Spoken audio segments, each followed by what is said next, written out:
Villagers. You love them and you hate them. They're both the most OP thing in Minecraft and the worst thing to deal with. Villagers get you rare items, enchantments, and blocks, all for a few measly little green rocks that you can get easily with just a handful of sticks and some watermelons. But they're also the most annoying thing to work with, because they have a mind of their own. Oh, don't get me wrong, I think villagers are not very smart at all, because they don't follow me for anything, and I can't use leads on them.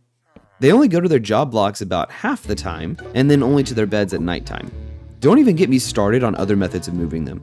You've got rails and boats.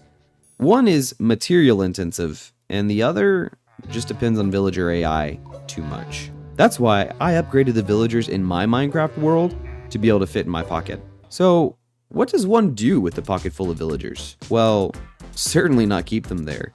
That's just a waste of inventory space. And don't even get me started on wanting that update. Oh Yang, please. No, I've got to put them in a safe place. A place where I can guarantee their safety and make sure I can find them easily whenever I want or need their traits. What better thing than to stuff a whole load of villagers into a castle? You see, villagers have villages, but they aren't safe, and even their bodyguards don't really keep them safe. Also, villages are just ugly. So let's make something beautiful and stuff them in as tight as I can so I can get everything I need or want. And it can't be here. This mesa was great for getting started. The large quantities of gold everywhere were nice, but now I'm losing my touch with the aesthetic.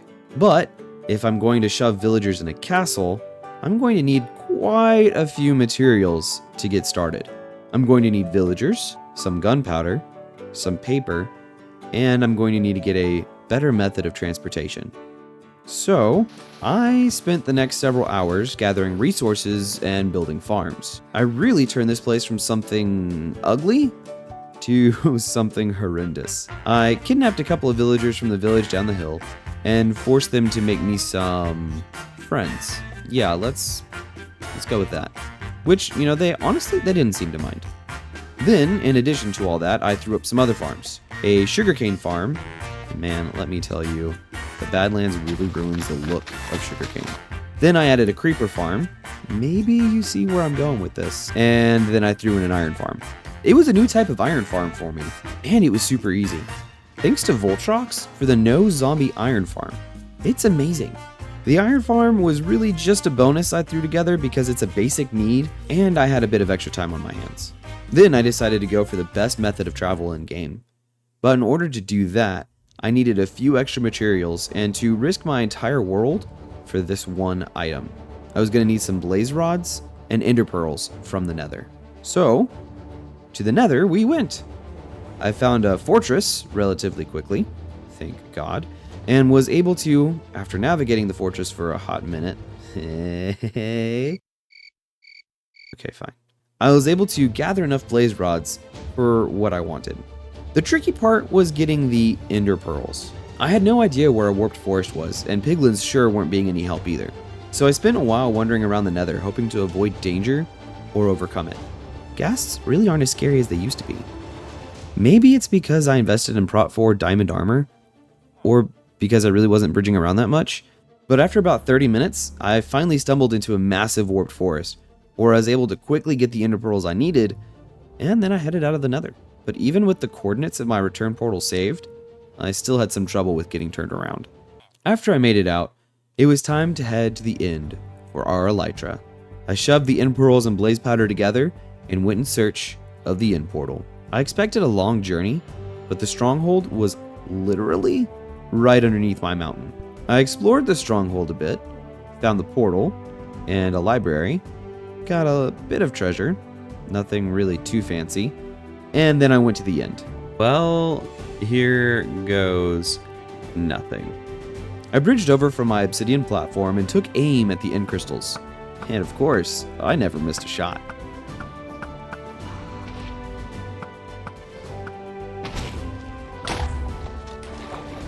Then the dragon went down without too much trouble, and it was a hop, skip, and a jump to the other side of the end. Without even much time, I found my first city, but it didn't have what I needed. So I continued on. And then it still wasn't too much time until I found another couple of cities, and both of these had end ships with elytra. So I fought my way through one, bridged across the void, which was very scary. No! Floated over the ship, which was considerably even more scary, and fortunately landed in the mast. I was able to get in and get my elytra. I celebrated for just a few seconds, and then flew over to the other city, grabbed a backup elytra, and I went home. Now I had everything I needed to get started. Since this is ultra hardcore, I decided it'd be best to be pretty close to my gold farm, so making golden apples would be easy. As such, I flew over to the nether portal entrance and turned up my render distance. I flew around a bit, found a decent island, but moved on until I found a beautiful area. This was perfect. I set up base on a couple of floating islands and immediately got to work by getting a villager turned into a librarian and set to trade mending with me. I've got to get my priorities straight. I flew back to my gold farm, got the enchantment on my elytra, and finally got to work on the foundation of my castle.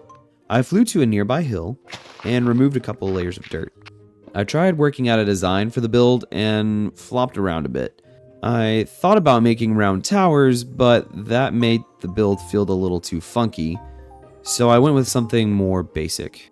I went with a rectangle. Then I added several squares, and that is when I thought the build started to look better. Then I actually got to work.